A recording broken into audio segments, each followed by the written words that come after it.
Okay, welcome everybody. Um, Today I'm going to be talking about the journey of the moon in 2025 and some of the changes and progress that we have made over the period of this year. So I'm going to be talking a little bit about things that have happened and some explorations that we've done. So first I wanted to share just a little fun fact and a little bit about the moon. The moon is my favorite extraterrestrial and planetary body. So I love looking at it. I love learning about it. And one of my favorite things is the way that we can relate it back to ourselves. So as you can see over here, I've provided a chart of the different phases of the moon. And it's not like very clear, but there's like the full moon, kind of. There's a total eclipse here, or a solar eclipse there. There's kind of a new moon here, waning and waxing crescents. So I love the four phases of the moon: the full moon, waning crescent, new moon, and waxing crescent. And I love that we can tie that back to ourselves. It represents the four phases of the female menstrual cycle. So the full moon would be ovulation, the waning crescent would be the luteal phase, the new moon would be menstrual phase or the period. Then the waxing crescent would be the follicular phase. So I love that we get to show that that applies to us, and I really think that is a part of my testimony as well, that God is in everything, in all of his creations. So I love the moon so much. I want to get into talking about what the moon has undergone this year. So we have had a lot of super moons, and we haven't gone through all of them yet, but we will go through 3 supermoons this year. So what's a supermoon? A supermoon is when the moon is at its closest point to Earth. It appears very large in certain areas of the world because it's closer to some certain areas. It can be a different color, like I know there was a blood moon.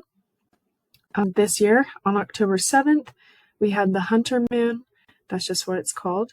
November 5th, we had the Beaver moon. You might have seen that this past week. And then on December 4th, we will have a cold moon. So these are some super cool things that have happened this year. There will be another supermoon next year in January as well. So some other things that have happened this year, there have been a few missions. So the Artemis mission that happened in 2022, the point of this mission actually was to return humans to the moon, to get the first woman and the next man on the moon.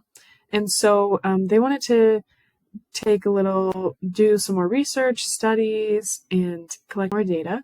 So, however, Artemis 1 in 2022, when Orion came back and re-entered the atmosphere, the heat shield lost some more material than they expected, and so they wanted to perfect this and take some more precautions so that this wouldn't happen in the second and third phases. There's a typo right here. This should be the third, but the Artemis 2 mission is going to be delayed. Phase 2 will be delayed until 2026, and Phase 3 will be delayed until 2027. So another cool mission that actually succeeded this year was the Blue Ghost mission. So NASA sent a probe or a satellite to go collect some more data on the moon. So they tested technologies for future human missions. They were studying the lunar surface. They were recording satellite constellation navigation to see what it looked like from the moon. They were also taking pictures of the total solar eclipse from the moon's perspective of like the Earth and how it looked. They also were observing how lunar dust behaved during the sunset. So they were just collecting a lot of cool information, lots of data, and learning lots of new things about Earth and Moon, and all of its features. So that's it. Here are some key points and questions about that. And here are my references. Thank you for watching.